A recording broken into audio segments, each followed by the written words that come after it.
Good afternoon and welcome to the Tech Report. The tech sector was pulled down today by Apple and semiconductor companies, even though Google and Hewlett-Packard moved higher. And that's a nice present for Groupon, which turned 5 today.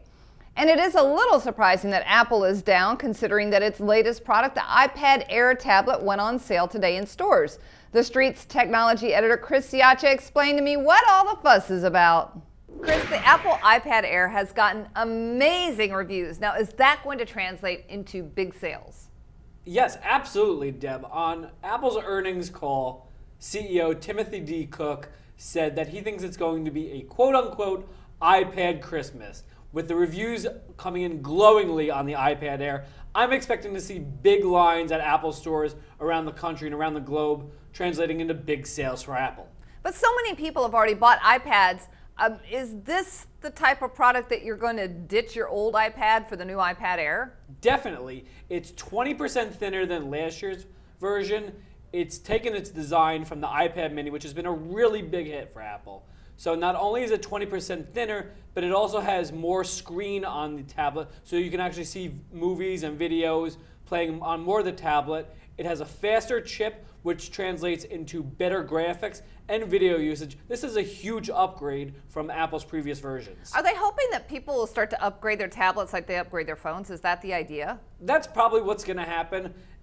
The last real major upgrade for the iPad was probably the iPad 3 when it went from iPad 2 to iPad 3. This is really the big upgrade for Apple. So I'm expecting to see big upgrades every 2 or so years. So that would put it in line with the iPhone. So it's been such a huge product already. So many millions have already bought them. Is the market really going to start to just get tablet exhausted? No, I think there's still a huge opportunity here. CEO Cook has said in the past that the tablet market is really a big opportunity for Apple. There's 800 million PCs sold around the world, roughly. So the PC is going to be replaced by tablet. We're starting to see that happen now already. So there's really a huge opportunity for Apple. And so I think that, I don't think there's going to be exhaustion anytime soon. All right. So if say people go out and buy a lot, right off the bat, it seems like they really have a lot riding on the holidays. Yeah, and that's what Apple's really become. Apple's become kind of a one-quarter company. It generates about 35% of its earnings in the holiday shopping season. So that's a little bit more than what you would expect. It's kind of really like a retailer. Retailers generate about 40 to 60% of their earnings around the holiday shopping season. So Apple's increasingly getting more of its earnings around Christmas season, and that's why you're seeing products launched around the Christmas season. The iPhone in September, the iPad in October. So that's what makes sense for Apple. All right, so this is just the Air. It's not the Mini, correct? No, the Mini is actually going to be announced or released later in November. So tomorrow's just the iPad Air. I'd expect to see big lines for both products.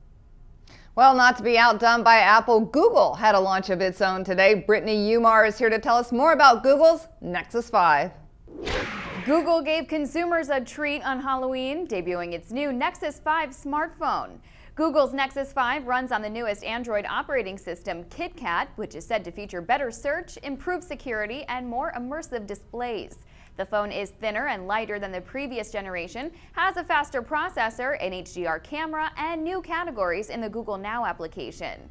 The price of the Nexus 5, which is available now, starts at $349 for the 16GB, which might sound expensive considering the new 16GB iPhone 5S costs $199.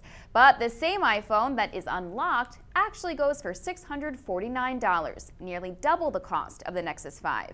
What really sets apart the Nexus 5 is, unlike most smartphones in the US, the phone is unlocked, meaning the phone is equipped to operate on and will be supported by all major US wireless carriers, except Verizon. Back to you, Deb.